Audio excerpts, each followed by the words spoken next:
Questão sobre processo de habilitação. A qual dos órgãos abaixo relacionados compete criar as câmaras temáticas?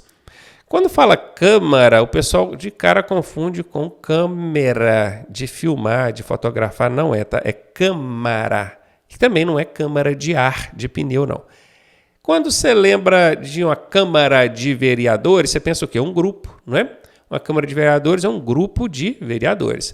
Essa Câmara aqui é um grupo também de pessoas, especialistas, que vão debater temas relacionados a trânsito para ajudar um desses órgãos aqui a criar as normas complementares de trânsito. Então, veja bem, a pergunta é, quem é que cria essas câmaras temáticas? É esse bacana aqui, ó, o Conselho Nacional de Trânsito. Por quê? Porque é o Conselho Nacional de Trânsito que cria as resoluções. Isso não é lei. Lei é o Código de Trânsito Brasileiro. Resolução é uma norma complementar.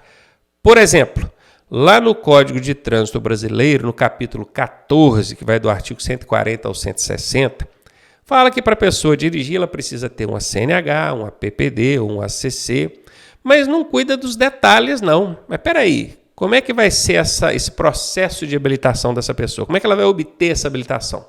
Então, o código fala que a pessoa tem que ter habilitação, mas não explica como é que ela vai fazer. Quem é que explica como? São as resoluções, que são normas complementares, complementam o Código de Trânsito Brasileiro. Entendeu? Hoje, na data de gravação desse vídeo, a resolução que complementa esse artigo 140 do CTB é a resolução 789 de 2020. Se você procurar aí no Google 789 de 2020, resolução do CONTRAN, você vai ver que ela que explica direitinho todo o passo a passo que você tem que fazer para tirar a sua carteira. Inclusive aquelas faltas que a gente comete na hora do exame, perde ponto, pode ser reprovado, né? Tem tudo lá nessa resolução. Se você tiver assistido esse vídeo já há bastante tempo que ele foi gravado, certamente essa resolução já foi substituída por outra. Mas aí você vai entrar lá nas resoluções do CONTRAN, você vai ver que essa aqui foi revogada pela resolução tal. Aí já te dá o número da próxima resolução. Então o CONTRAN publica resoluções, que são normas complementares, com base nas ideias que esse pessoal aqui dá, ó. São os especialistas das câmaras temáticas que dizem, ó, precisa disso, disso, disso, disso, disso, o CONTRAN vai colocar aquilo numa resolução e publica. Então expliquei, dei uma mini aula aqui para você entender como é que isso funciona, tá? Próxima vez perguntar, quem é que cria as câmaras temáticas? É o órgão nacional, é o Conselho Nacional de Trânsito, o CONTRAN. Questãozinha para a gente aqui, falando sobre o silenciador de um veículo. Infrações e penalidades, tá? Infrações e penalidades. A remoção do silenciador. Silenciador é o abafador de ruídos. Fica lá no escapamento. O motor vai queimando, explodindo ali, queimando o combustível, e aquele barulho que sai do motor passa pelo escapamento, e o silenciador é que abafa esse ruído. Senão fica um barulho ensurdecedor. Tanto que quando esse silenciador está furado, o carro fica com barulhão, né? Você já percebeu? O carro ou a moto. Tem motociclista que faz o quê? Retira o silenciador, que é para a moto fazer barulho. Tem gente que até questiona, por que o motoqueiro gosta tanto de fazer barulho assim? Eu não vou falar que seja certo, não, mas eu entendo que alguns motociclistas tiram porque o motorista costuma não ver o motociclista e vai mudar de faixa e dar uma de lado no motociclista, joga ele no chão. Com o escapamento aberto, a moto vem fazendo muito barulho, aí o cara não vê, mas pelo menos escuta, né? A chance dele ser percebido, do motociclista ser percebido, é maior. Porque aí já entra a questão de visão do motorista e também da audição. Contudo, gente, essa estratégia ela é ilegal. Você não pode remover o silenciador da motocicleta, tá? Fazendo isso, você está cometendo uma infração de trânsito. De natureza, o quê? Quando fala natureza, é a gravidade dessa infração. É gravíssima, grave, média ou leve.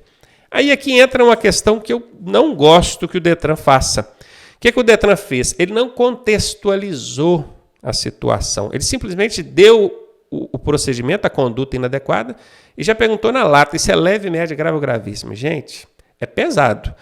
Porque você teria que decorar todas as condutas infracionais, e é praticamente impossível. Não vou dizer que seja impossível, porque se um ser humano se dedicar e ficar meses em cima, talvez ele consiga. Eu não sei todas. Não sei todas. E até para criar um macete para ajudar nisso aqui é difícil. Eu criei um macete, mas ele só tem 60% de aplicabilidade. O que é 60% de aplicabilidade? De cada 10 vezes que você usar esse macete, 6 vezes vai funcionar. 4 não vai. Aí você pensa assim, e se eu usar e errar? Por isso que o macete ele só deve ser utilizado quando você não sabe a questão. Se você sabe a questão, você responde conforme você sabe. Agora, eu não sei, eu vou dar um chute. É preferível você ter 60% de chance de acertar do que chutar aleatoriamente, né? Se você chegar aqui e chutar aleatoriamente, a sua chance de acertar aqui é 25%. Porque tem 4 alternativas, não é? O que é melhor? Dar um chute aqui, correndo o risco de 25% de acertar ou usar o macete? O macete é o seguinte, gente. Toda vez que a infração oferecer risco direto à segurança da pessoa ou do trânsito, aí ela vai ser grave ou gravíssima. Quando não for risco direto, no caso for um risco indireto, aí ela vai ser média ou leve. Se eu aplicar esse macete nessa questão, removi o silenciador, vai fazer um barulhão do cacete, né? Perturba, aquilo ali causa irritação, quem está escutando aquele barulho. Causa risco direto à segurança? Não causa. Pode até causar um risco indireto, de causar estresse na pessoa, insônia, irritação, né? Indireto. Mas risco direto à segurança? Não causa. Né? Seria diferente dele remover ali um retrovisor da motocicleta, que é questão de segurança, né? Mesmo assim, seria um risco indireto. Quando eu falo risco direto, seria excesso de velocidade, avançar o sinal vermelho, não é? Não respeitar a via preferencial. Aí seria risco direto. Carregar as pessoas em cima da carroceria do caminhão. Aqui, risco indireto. Se a gente for aplicar o macete aqui, a gente sabe que a resposta não é A nem B. A gente vai chutar entre C e D. Só que aqui o macete não é aplicado. A resposta aqui é grave. Remover o silenciador é grave. Ou seja, 60% de chance de acertar e 40% de chance de errar. Nesse caso, o macete caiu aqui dentro dos 40%. O macete ajuda, mas não é 100% confiável. Eu, particularmente, só gosto de ensinar macetes que tenham pelo menos 80% de aplicabilidade. Mas nesse caso aqui não teve jeito. O melhor macete que eu pude criar, que no caso é esse, do risco direto à segurança, à vida, ele tem 60% de confiabilidade, que nesse caso aqui nem deu para aplicar, né? É grave aí, tá? Anota aí que pelo menos essa você já sabe. Questão sobre sinalização viária. A placa A16, essa placa aqui, adverte o quê, hein? Estou vendo que é uma placa de advertência, então por isso que ela adverte, claro. Isso aqui parece uma gaiola, uma jaula, só que tem um negocinho aqui em cima que eu não entendi muito bem o que é isso em cima dessa jaula. Tem rodinha, eu nunca vi jaula com rodinha. Será que é aqueles trailer para puxar cavalo? Vamos ver aqui. Bonde. Isso aqui parece um bonde. Quando fala bonde, a gente lembra logo daqueles bondes lá do Pão de Açúcar, né, do Rio de Janeiro. Aqueles não tem rodinha não, porque eles não andam no chão, eles andam pendurados num cabo, né? Então, não é esse aqui não. Mas tem bonde que anda no chão também, ali no próprio Rio de Janeiro, do lado ali do aquário, né? Aquele aquário que tem tubarões ali, troço bacana, já fui lá. Ali tem uns bondes que passam ali, são os VLTs, né, veículos leves sobre trilha, eles têm rodinhas. E esse negócio aqui em cima aqui parece aquela anteninha que liga na rede de eletricidade, né? Porque eles são elétricos, esses veículos. Pode ser. Metrô. Isso aqui não parece um metrô, não. Metrô não tem roda assim? Tem. Acho que não. Vou não. Zoológico. Nossa, se isso aqui for uma jaula, até poderia ser um zoológico, né? Mas não é não. Quando for zoológico, vai ter a cara de um leão aqui. Eu acho que é um leão, não lembro. Trem. Isso aqui também não é um trem, não. Até confunde, né, gente? Para quem não estudou aí, ficou em dúvida, será que isso é bonde, metrô, zoológico, isso é uma jaula? É um trem? O que é isso? A resposta aqui é bonde, tá, gente? É bonde. Eu faço essas brincadeiras aqui que é para a gente ir analisando. Depois, na hora de fazer a sua prova, você vai lembrar dessas brincadeiras e não vai confundir mais essas dúvidas que eu levanto aqui na hora. São mais ou menos as dúvidas que surgem na cabeça dos alunos quando estão fazendo a prova, né? E aí, tá gostando da aula? Eu sou o professor Ronaldo Cardoso e tenho o caminho das pedras para você chegar à sua aprovação da forma mais suave possível. Se você fizer exatamente o que eu te pedi, eu garanto que você passa. Clique aqui no primeiro link da descrição e vem ser aprovado com a gente. Direção defensiva. Automatismo correto significa automatismo vem de automático. Esse termo automatismo, ele é derivado do termo automático. E o que é uma coisa automática? É que acontece automaticamente. Quer dizer, sem a sua interferência, sem você perceber, aconteceu. Você respira automaticamente, não é? Sim. Quando você vai andando, você coloca um pé na frente do outro, automaticamente. Você não precisa de pensar naquilo, já vai acontecendo. Dirigir é a mesma coisa. Conforme a gente vai aprendendo a dirigir, os dias vão passando, os meses, os anos, a gente tem uma tendência em desenvolver automatismos, que podem ser corretos ou incorretos. Vai depender da técnica ou das técnicas que você aprendeu e aplicou ao longo do tempo que você dirige. Então, uma atenção fixa é um tipo de atenção inadequada, porque a gente não pode dirigir com atenção fixa num ponto só. Atenção fixa não é legal. Isso aqui, quando você desenvolve isso, é um automatismo incorreto. Eu estou procurando o automatismo correto. Atenção fixa é aquele cara que cola o banco em cima do volante, dirige com o nariz a 4 dedos do volante e vai assim, ó, preocupado em olhar o capô do carro. Ele não preocupa com o retrovisor interno para ver como é que está a retaguarda, ele não olha retrovisores laterais. O mundo acaba do meio do carro dele para trás e ele não vê. Só olha num ponto. Isso não é legal, isso não é automatismo correto. Está fora. Atenção dispersiva. Assim como a atenção fixa não é legal, a dispersiva também não é. Porque a dispersiva é o cara distraído. Ah, você é muito disperso, você é distraído. E o cara que dirige distraidamente, isso é bom? Isso é correto? Claro que não. Gesto inconsciente efetuado de forma segura. Olha, o automatismo é exatamente isso, é um gesto inconsciente. O cara faz sem perceber. Ficou automático. De forma segura, aí é a correta. Se fosse de forma insegura, aí seria incorreta. Eu estou procurando a correta, essa é a resposta.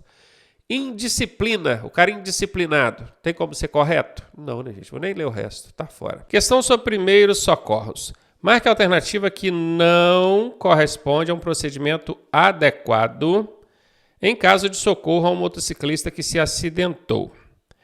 Monitorar os sinais vitais. Monitorar é o mesmo que vigiar.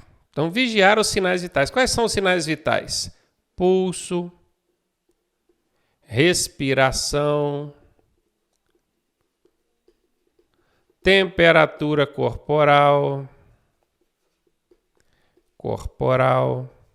e por aí vai, né? Então, esses sinais são aqueles que, normalmente, quando você chega no hospital, a enfermeira primeiro analisa, né? Ela vai, mede a sua pressão arterial, pulsação, respiração, ela observa ali se você está respirando pausadamente, de forma adequada, regular, mede a sua temperatura com o termômetro, né? Pois é, às vezes a gente nem tem esses equipamentos todos, mas colocando a mão na vítima, você consegue perceber alguns desses sinais vitais. E tem sim que monitorar esses sinais vitais, tá? Isso é um dos procedimentos básicos em primeiros socorros.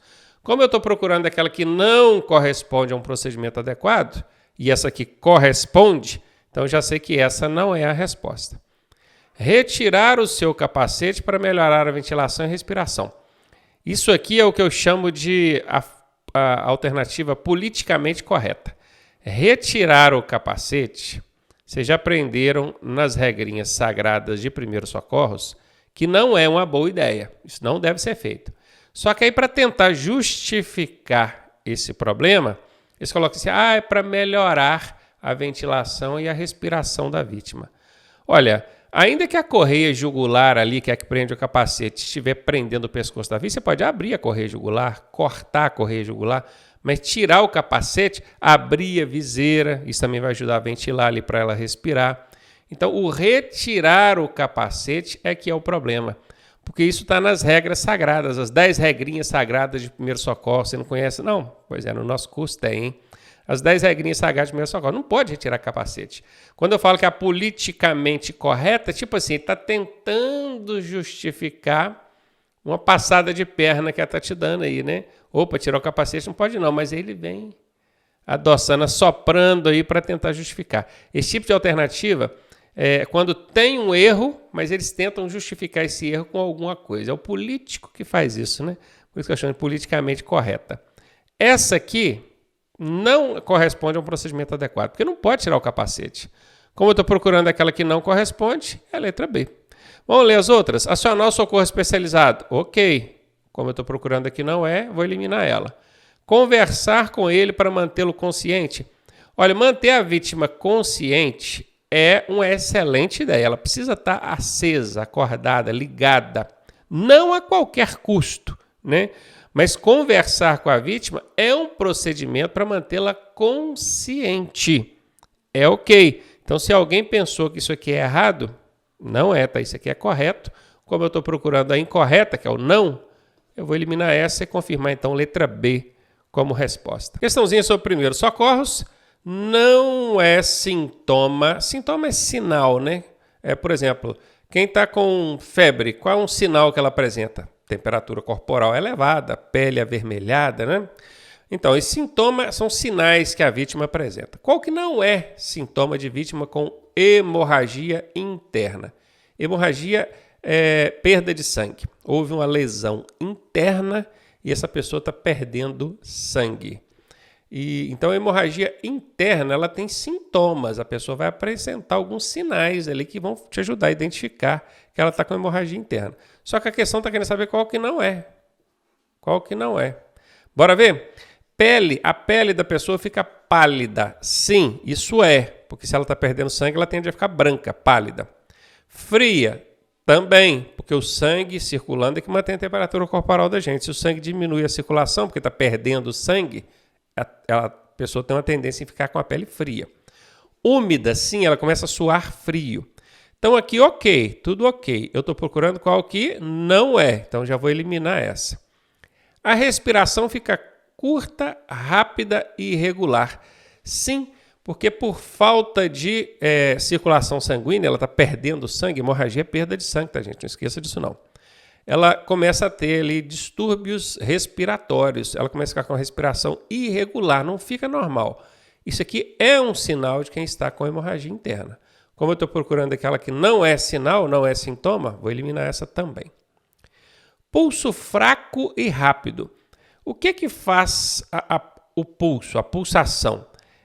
O coração contrai, projeta o sangue na artéria e ela pulsa. Aí a gente sente ali ela pulsando, dilatando, né? Se o volume sanguíneo diminui, porque a pessoa está com hemorragia, ela está perdendo sangue, hein? Terceira vez que eu falo isso nessa questão. Está com hemorragia, está perdendo sangue.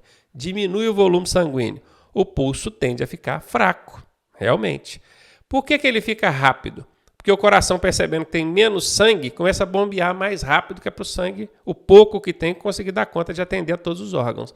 Então, olha que interessante. Parece contraditório, mas não é. O pulso fica fraco, realmente. Mas ele fica rápido, acelerado. Não confunda fraco com devagar. Ele pode ser devagar e fraco ao mesmo tempo. Então, essa aqui não é. Essa aqui, aliás, é um sintoma, né? Eu estou procurando daquela que não é, vou eliminar essa também. Agitação e ausência de sede. Olha, a pessoa quando está perdendo sangue, ela fica agitada? Não, ela fica sonolenta. Sonolenta. Ela está mole. Pouca circulação sanguínea, pouca oxigenação no cérebro, ela tende a ficar molenga e não agitada.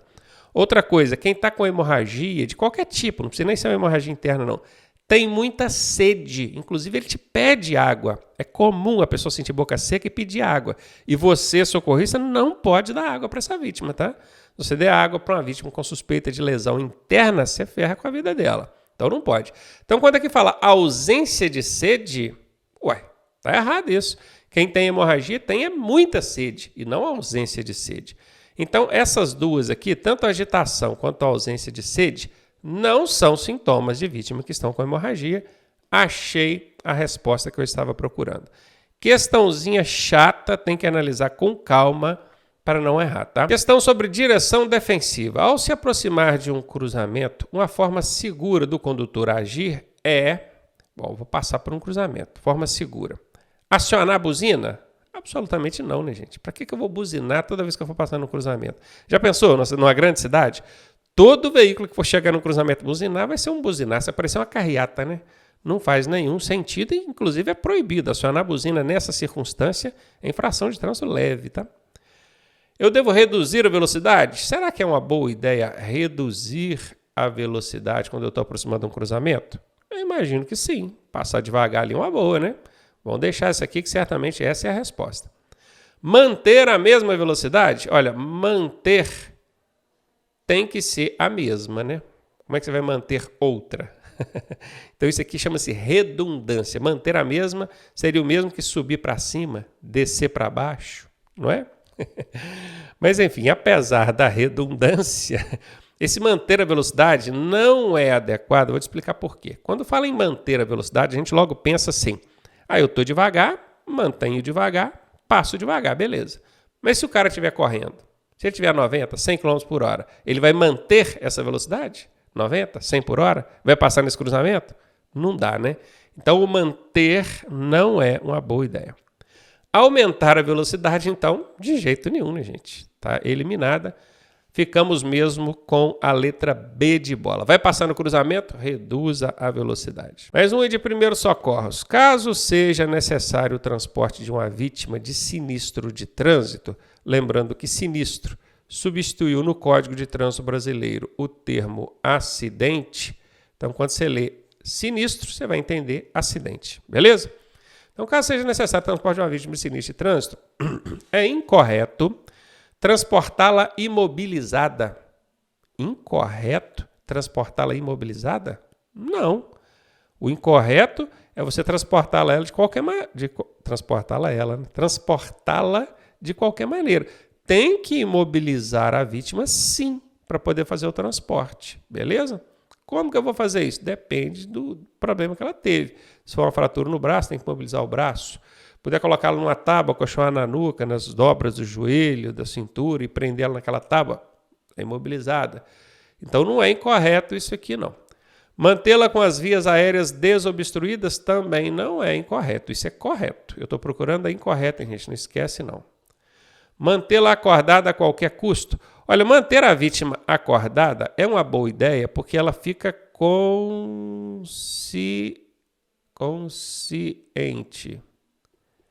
Mas esse qualquer custo, qualquer é uma casca de banana.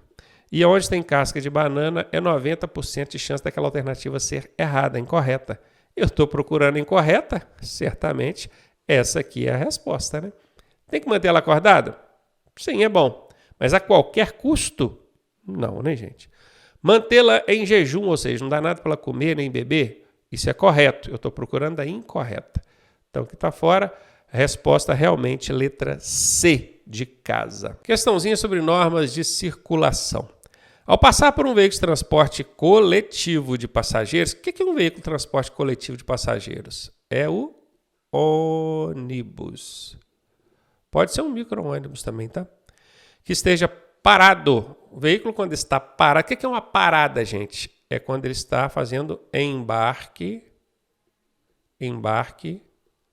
ou desembarque de passageiros, não é?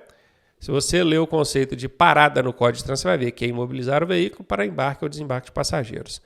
Então, esse ônibus está parado, embarcando ou desembarcando passageiros, você deve fazer o quê? Aumentar a velocidade, pois está ultrapassando esse ônibus. Cara, aumentar a velocidade numa circunstância dessa é algo insano, né? Acho que ninguém faria isso. Tá fora essa letra A. Manter a velocidade e prosseguir com atenção. Olha, o prosseguir com atenção é uma boa ideia.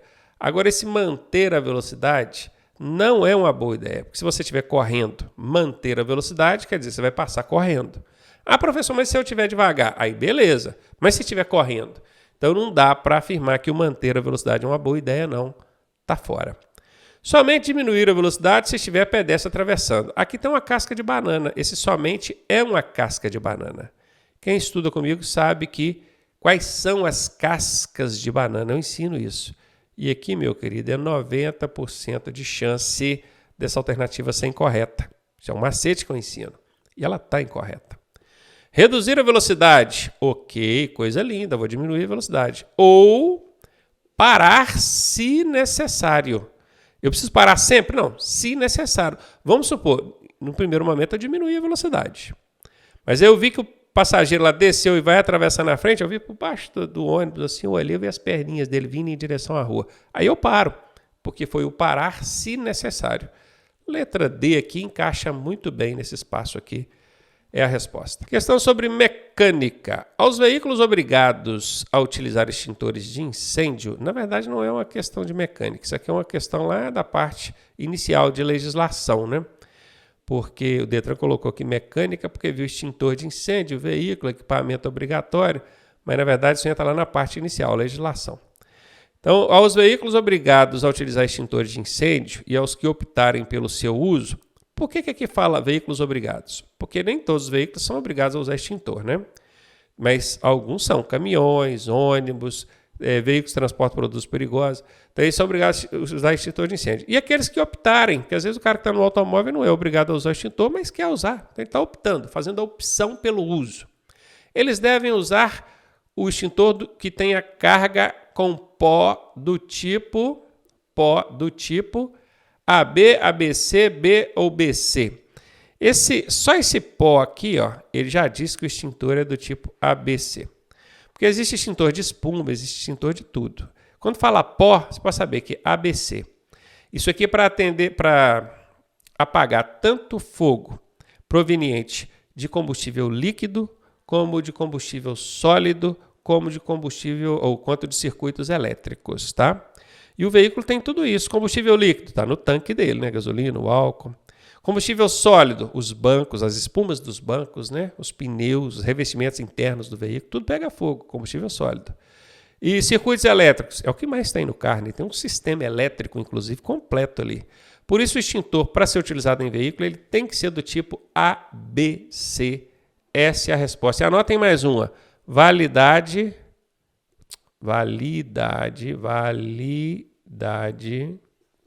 de 5 anos, tá?